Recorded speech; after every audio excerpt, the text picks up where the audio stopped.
This is Digital Anarchist at RSA San Francisco 2020. Hi, Mitch Ashley here at RSA 2020 in San Francisco. Mitch Ashley with, of course, Media Ops, which is Container Journal, Security Boulevard, DevOps.com, all those wonderful, great content sites. And I also work with Accelerated Strategies Group.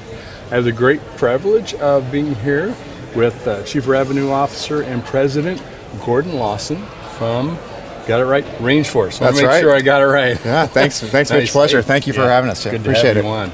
So tell us about the business that you're in. I know it's about helping. The theme is people, the human element. Right. So you're perfectly positioned for that. I want you to have a full opportunity to talk about that. It is great. It was kind of teed up for us with the human element at the conference this year. But RangeForce is a online training platform dedicated to the technical side of cybersecurity. So we're focused on SOC and IR personnel, DevOps, and application security. And what we've done is we've taken the cyber range concept, we put that in the cloud and made it accessible for the masses. So those technical teams that, oftentimes have to go off-site for training, or it's difficult for them to do training outside of the normal course of their operations, they have access to it in our platform. Mm-hmm. And the measurement capabilities and the reporting in the platform also give managers, CISOs, and boards the peace of mind that their teams are building up that resilience. Keeping up to date. I know just from being part of security teams and IT teams network, it's hard just to get folks to be able to take a vacation. One, they're dedicated, and B, they have a great sense of responsibility about their work. Right. They're committed. They want to make sure that things are going well, and frankly, they'll take some personal hits at time and not take vacation or do training. So it sounds like you've maybe got an approach that you can say, look, okay, you have the assets now to go get some absolutely skills, training, whatever it might be. The great thing about it is it's browser-based, so of course they can do it from the office, but if they want to do it at home or after hours, we know the folks in our community are dedicated, and they're going to go the extra mile to make sure they're at the top level to defend the enterprise. Mm-hmm. And I think the RangeForce platform gives them that opportunity to really train asynchronously, whenever they want, whenever it's convenient. Of course, we give prescriptive curriculum so that they can do some of that mandatory training, but we're trying to make the training as fun as possible so that they're encouraged to do it. And that's what we're seeing from our Global 2000 client base. Are you doing any kind of certifications with the training, or it's really just focused on the training now? Right. Well, that's a great question. There's a lot of certifications out there. Right. That's why I asked. Yes. No. There's a lot out there.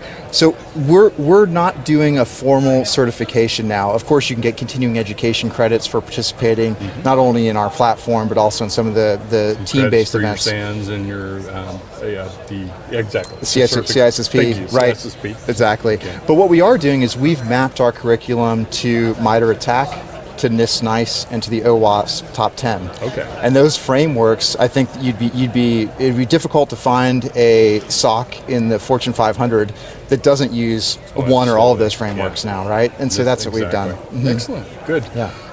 So talk about, have you targeted any particular sectors like federal government or finance or manufacturing? You're just kind of across the board. It's really vertical agnostic. We're really across the board. I think that when you think about this idea of the human element and the cybersecurity skills gap, 3 million open positions across the globe, we're really focused on providing that accessible, updated content to help fill those positions, right? So it doesn't really matter what the company does. If they have a security team, if they have a DevOps team, if they have an application security team, we're usually a very good fit for them from a market segment. I know most every company is committed to training for their people, providing education. Are you aware of any studies or anything that kind of helps quantify for a manager or an organization to say, the way to fill a part of that 3 million open job gap is we can help bring skills up and keep people developing in their job. Right. Well, there's lots of higher education studies about students like to learn when they can do things on their own. Mm-hmm. B and C students traditionally in some of these studies like to be told what to do, right, in a lecture environment. So when you give people that eyes on glass, hands on keyboard, tactile approach, it really is a great gauge of what we would call intrinsic motivation. How far do they want to go to work through the challenge? And as you know, in real life, if a breach happens, you got to be resilient. The answers may not be black and white. Yeah. And so we want to give these folks an opportunity to learn in a benign environment before the real thing happens. Very good. Yes.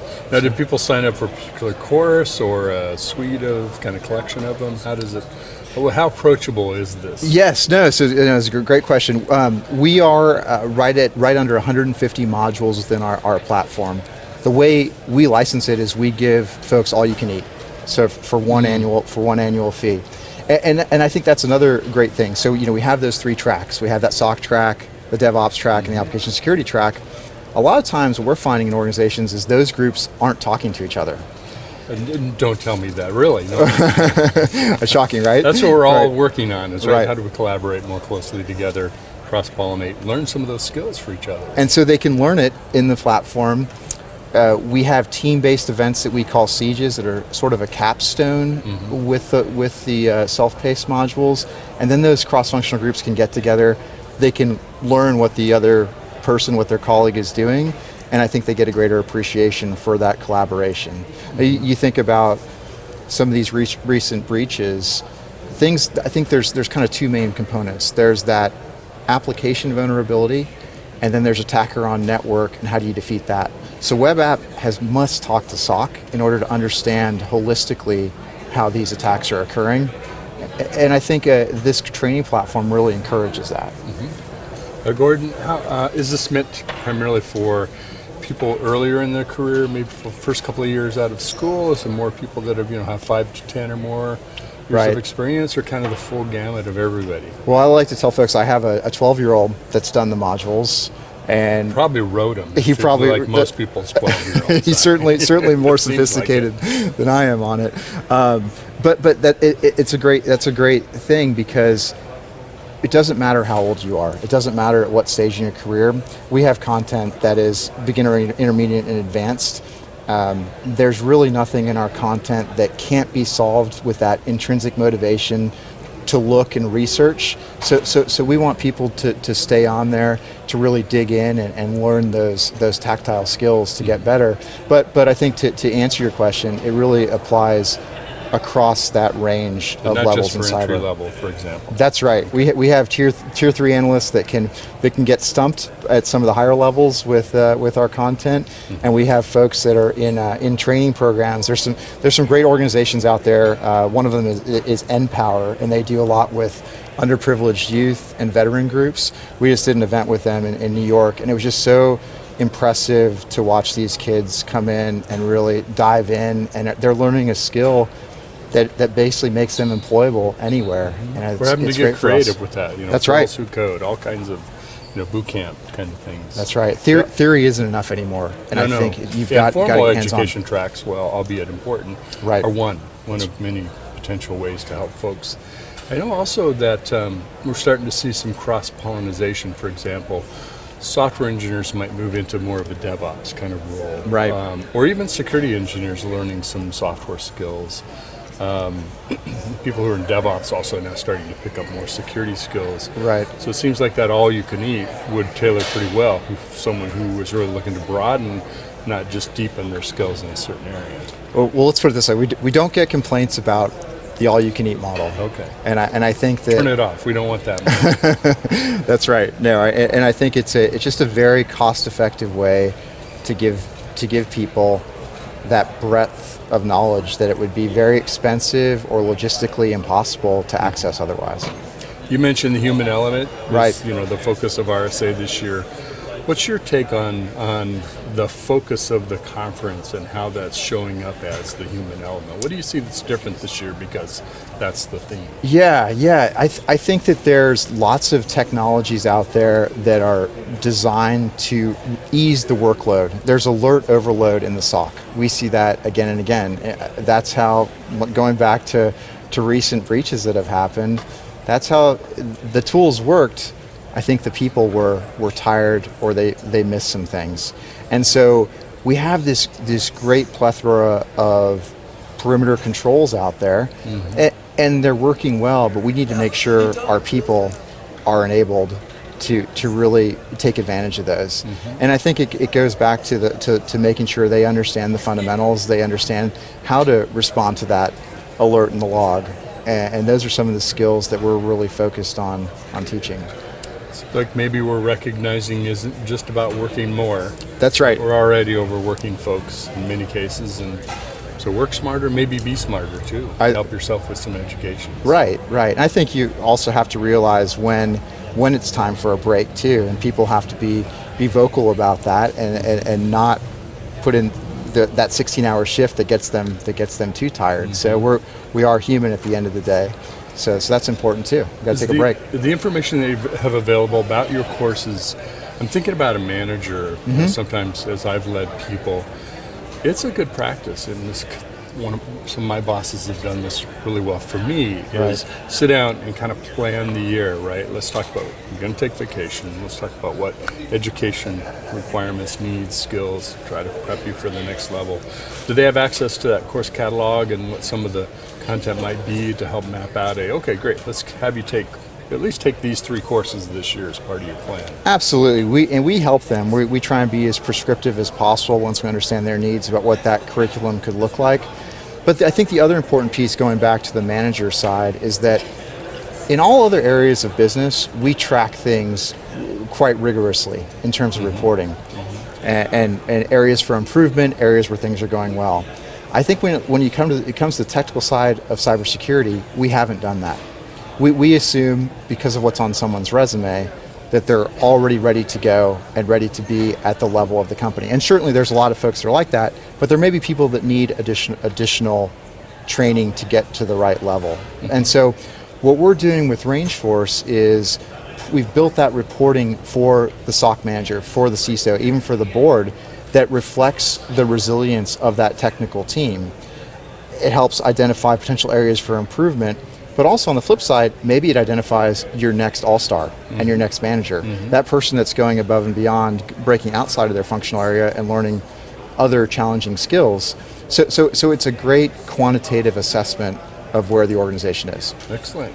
Are there any recommendations that you have for where people should start as they kind of approach education? Are there certain modules that you can help point out, this is the next tier to begin pursuing that topic, whatever it might be, security or DevOps? I think that it's important if you think about something like a command injection course. If you want to learn web application security, that's pretty basic, but those are certainly a good warm-up to get into that community, right? I think the other ones that I would recommend is something along the lines of SQL injection. If you think about some of the data exfiltration breaches, the ubiquitousness of SQL injection and how that has causes those sorts of attacks and the migration of that data off network, that's certainly a great course. And then we're doing some interesting coursework around YAR rules, Suricata, more on the SOC side. And those are things, even getting into the threat hunting area, where some skills that are those are very difficult to find out there anywhere else. I think the other piece, and this isn't necessarily a specific course, but just in terms of how our platform operates within this cyber range that's accessible in the cloud, is we really focus on those blue team skills too. So if you want to learn how to pen test or ethically hack, there's free open source tools out there. But if you want to learn true defensive operations and have things like attack bots and advanced network simulation, where you have to keep the network up while defeating the threat, and you're being timed on that, those things are much harder to find. And that's really a gap that we're filling as a company. Excellent. Were you part of starting the company or joined early on, or when did you come on board? Yeah, so I was the first employee in the U.S. Starting last year. So we're young, but it's an interesting legacy. Our founders are from Estonia. They helped build out the NATO cyber range in Tallinn, which is the premier cyber range for all of NATO. There's an annual exercise there.